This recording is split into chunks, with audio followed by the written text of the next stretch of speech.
नवी मुंबईत एक अशी घटना घडली आहे जी ऐकून प्रत्येकाच्या अंगावर शहारे येतील। ही गोष्ट एका निरागस 5 वर्षांच्या चिमुरडीची आहे। शाळा सुटल्यावर ती रोजप्रमाणे शिकवणीला गेली। पालकांनी आपल्या मुलीला विश्वासाने एका शिक्षिकेकडे टाकलं होतं, पण तिथे तिच्या सोबत जे घडलं ते कोणाच्याही कल्पनेपलीकडचं होतं। त्या दिवशी सगळं काही नेहमीसारखं सुरू होतं। मुलगी शिकवणीवरून घरी आली, पण घरात पाऊल टाकताच पालकांच्या नजरेत एक गोष्ट आली। चिमुकलीचे केस ओले होते। पहिल्यांदा वाटलं कदाचित उन्हामुळे घाम आला असेल, कदाचित पाणी सांडलं असेल, पण आईने नीट पाहिलं तेव्हा कळलं हे साधं नाही।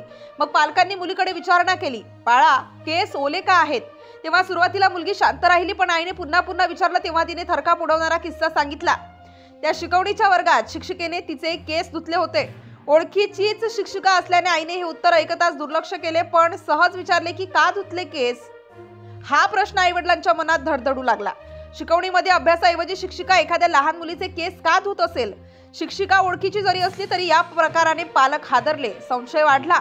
आपण तर मुलीला शिकवणीसाठी तिथे पाठवलं होतं, तर तिचे केस का धुतले गेले?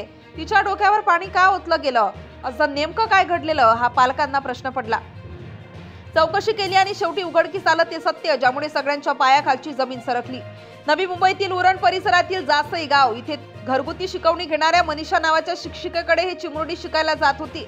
शिकवणी दरम्यान शिक्षिकेला राग आला आणि त्या रागात तिने 5 वर्षांच्या मुलीच्या डोक्यावर धारदार पेनाचं टोक खुपसलं।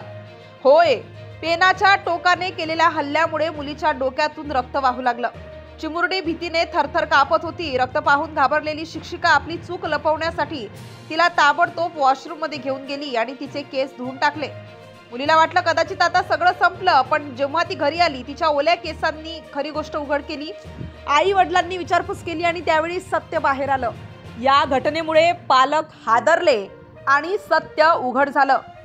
एका निरागस चिमुरडीवर एवढं अमानुष वागणं, तेही शिकवणीच्या नावाखाली।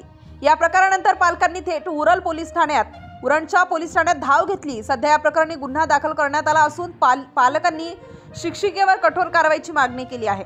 नवी मुंबईतील घडलेली ही घटना प्रत्येकाला सावध करणारी आहे। शिकवणीसाठी, शिक्षणासाठी आपण आपली मुलं ज्या हातात देतो ते हातच जर निर्दयी ठरले तर मुलांचं भविष्य सुरक्षित कसं राहील